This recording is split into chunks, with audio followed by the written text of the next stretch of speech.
आं बेखौ बारा मोजां मोनाखै आरो जेब्लासिम माने बे जुरि मेम्बाराव थागोन बिथां जयन्त नार्जारिया अब्लासिम आं सिनेमाखौ आङो बिसानो आङो एवार्ड फांसनाव हराबो खिन्थु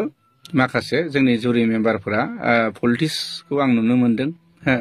हे लोगोफोर दिनैनि बे गोदान मोनसे भिडिअआवहाय नोंथांमोनखौ गिबियावनो गासैखौ बरायनाय थाबाय। स' नोंथांमोना सिगाङाव ससे भिडिअ क्लिप्सखौ नुनानै एसेबाबो मिथिदों जानांगौ दिनै आं मानि सायाव भिडिअ लानानै फैदों आरो मिथियाब्ला नोंथांमोना भिडिअखौ जोबजासिम नाय। स' लोगोफोर बर' सावथुन मुलुगनि 6 फिल्म एवार्ड सेरेमनि एबा बर' सावथुन मुलुगनि 6थि बान्था राननाय हाबाफारिया फैगौ 25 नभेम्बर एबा गाबोननो गुवाहाटीनि श्रीमन्त शंकरदेव कलाक्षेत्रआव जानो थांगासिनो दङ दै नोंथांमोना बयबो मिथिखागौ जानांगौ। दा बे जानो गोनां एबा सोलिबाय थानाय 6 बड' फिल्म एवार्ड सेरेमनिनि सायावनो बर' सावथुन मुलुगनिनो सासे बिथां एक्टर आरो डाइरेक्टर बिथां रबि नार्जारिया माखासे खेंफोरथि एबा बिबुंथि होदों दे लोगोफोर गावनि रबि नार्जारि फेसबुक पेजनि गेजेरजों। स' नोंथांमोना भिडिअखौ जोबजासिम नाय अब्लानो मिथिगोन बिथाङा मा बुंदों 6 बड' फिल्म एवार्ड सेरेमनिनि जुरि बर्डनि सायाव। स' नोंथांमोना नैबे ससे भिडिअखौ नायग्रोना लायोबानो जाबाय। आं फंनैसो बिबुंथि होनो नागिरदों फेसबुकआव। बिबुंथिया जाहैबाय दा जोंनि सोलिबाय थानाय बिसानि 6 एवार्ड फांसननि सोमोन्दै। दा बाथ्राया जाहैबाय आं जुरि मेम्बारनि सायावसो बेखौसो फंनैसो बुंनो सानदों। बेयाव माबाफोर गोरोन्थि जायोब्ला निमाहा मोनगोन आं सानदों। दा बाथ्राया जाहैबाय जोङो बेयाव मोननै केटेगरिनि जा सिनेमा नायदों खिन्थु मोननै केटेगरिखौबो जयैनो मोनसेयावनो नायनाय जादों। बाथ्राया जाहैबाय आर्ट मुभि हिसाबै रजनी बसुमतारी मेडामनि आरो दा लकेल फिल्म जिथु कमार्शियेल मुभिनि सायाव आरो। दा बाथ्राया जाहैबाय मेडाम रजनी बायदिनि जिथु गराय फाख्रि सिनेमाया गोबां जायगायावनो आसामनि गुबुन गुबुन स्टेटआवनो गोबां केटेगरियावनो एवार्ड मोनबोनाय सिनेमा। दा बे सिनेमाया जोंनि नैबे लकेल जिथु एवार्ड फांसनावहाय मा हिसाबै बे कम्पिटिसन नांगोन। जा आर्ट फिल्मखौ हिसाबै एक्सट्रा नायनांगौमोन आरो कमार्शियेलखौ नायनांगौमोन। दा जयैसो नायनाय हिसाबै दा मेडामनो जिथु बेस्ट फिल्म बा बेस्ट डाइरेक्टर जुदि मोनाब्ला मेडामखौथ' लासिं सिं खालायनाय जागोन जों जिथु जोंनि बिसानिफ्राय आरो। दा आं बेखौ बुंनो सानाखै खिन्थु नंगौ पार्टिसिपेट हिसाबै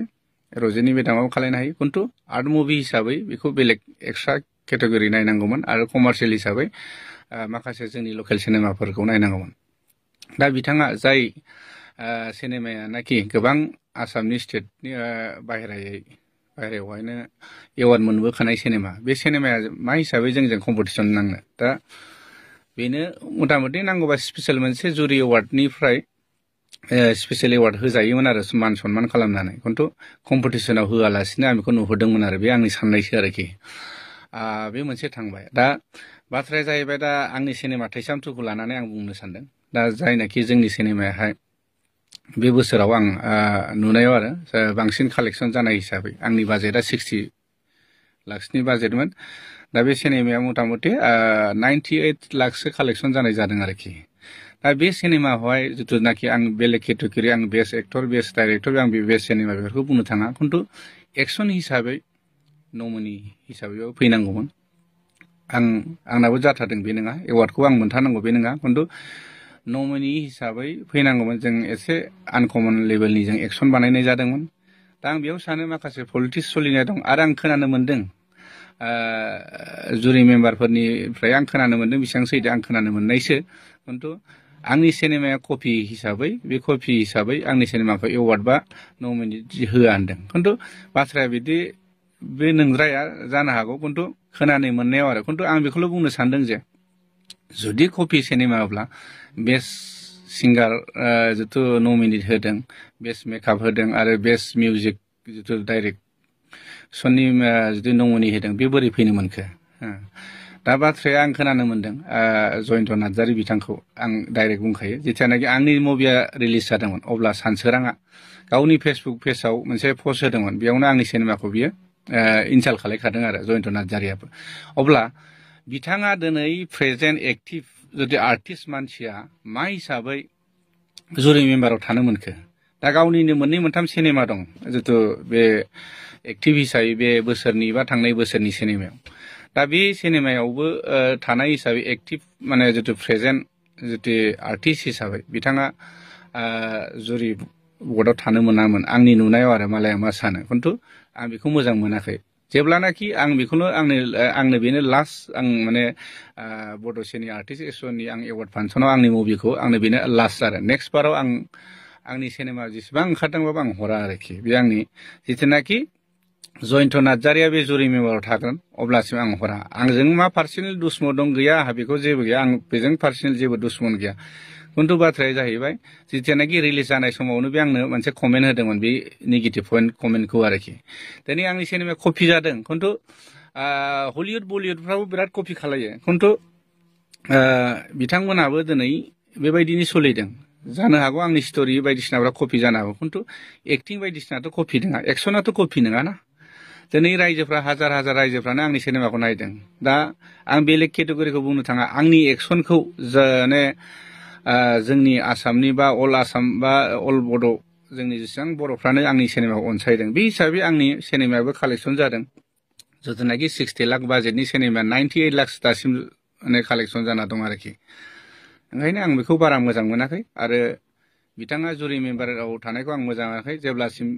माने बे जुरि मेम्बाराव थागोन बिथां जयन्त नार्जारिया अब्लासिम आंनि सिनेमाखौ आङो बिसानो आङो एवार्ड फांसनाव हराबो खिन्थु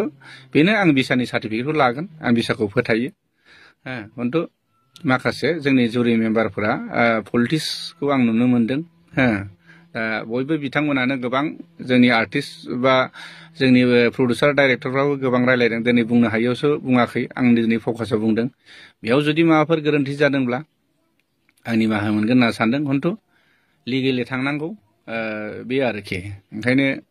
बिथाङा आंनि सिनेमाखौ कपि सपि नाया होनदोंब्ला जेबो नङामोन एलाव होनाङोमोन आंनिफ्राय फैसाबो लानाङामोन एवार्ड फांसननि नामाव जोङो जिथुनाखि सार्टिफिकेटनि नामाव जोङो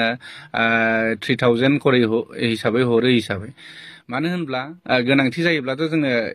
बिसानि जों सार्टिफिकेटखौ लानो गोनां गैखायामोन मानो होनब्ला जों बिसानि सार्टिफिकेटखौ लानानै आङो दिनै सिनेमा हलावबो सोलिनो हाखाया अब्लाबो जोंहा मोनसे जोंनि फिल्म इन्डास्ट्रियावहाय लकेल हिसाबै बिसानि जोंहा नेमखान्थि लानाय हिसाबै जोङो सार्टिफिकेटखौ लानो गोनां हिसाबै जोंबो लायो सनमान खालायो जों बिसानि जोंबो सासे आर्टिस्ट जोंबो माने बिसानिनो मोनसे फेमिलि हिसाबै खिन्थु जों बे बिसानि सार्टिफिकेटखौ लानानै जोङो सिनेमा हलावबो जों देखायनो मोनखाया जोङो सेन्सार बर्डनि सार्टिफिकेटखौ लाखानांगौ अब्लाबो जों नेग्लेक्ट खालाया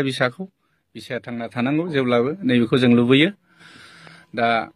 लोगोफोर नोंथांमोना भिडिअखौ नायनानै मिथिखाबाय जानांगौ बयबो बिथाङा मानि सोमोन्दै मा बाथ्रा बुंदों आरो जों बयबो मिथिगौ बिथां रबि नार्जारिनिनो स्ट'रि स्क्रिप्ट आरो डाइरेक्सन होनायाव देग्लाय मोनसे सावथुन दिहुनदों आरो बे सावथुननि मुङानो जादों थैसाम 2 आरो बे सावथुना गोबां माखासे रायजो राजाफोरजोंनो अनसायजादों बाट बिथांनि बे थैसाम 2 सावथुना देग्लाय बोसोरनि एबा 6 बड' फिल्म एवार्ड सेरेमनिनि एबा बान्था राननाय हाबाफारियाव बिथांनि सावथुना नमिनि हिसाबै सेलेक्ट जायासै लोगोफोर आरो मानि थाखाय सेलेक्ट खालामाखै बिथां रबि नार्जारिया गावनो फोरमायनानै होखाबाय आरो बान्था मोननाय मोनैयाथ' थाखायो बाट कम्पिटिशननि थाखाय सेलेक्ट जायोब्ला एबा नमिनिनि थाखाय सेलेक्ट जायोब्ला बिथाङा जानांगौ बेबायदि बुंनाय नङामोन दा नोंथांमोना बिनि सायाव मा कमेन्ट होनो सानो बयबो कमेन्ट होयोब्लानो जाबाय दे लोगोफोर आरो भिडिअखौ हानायमानि शेयार खालामोब्लानो जाबाय आरो बिथां रबि नार्जारिया गावनो गुवारै माखासे बाथ्राफोरखौ बुंनानै होबाय एबा फोरमायनानै होखाबाय दा नोंथांमोना बिनि सायाव मा सानो स' बयबो कमेन्ट्स होयोब्लानो जाबाय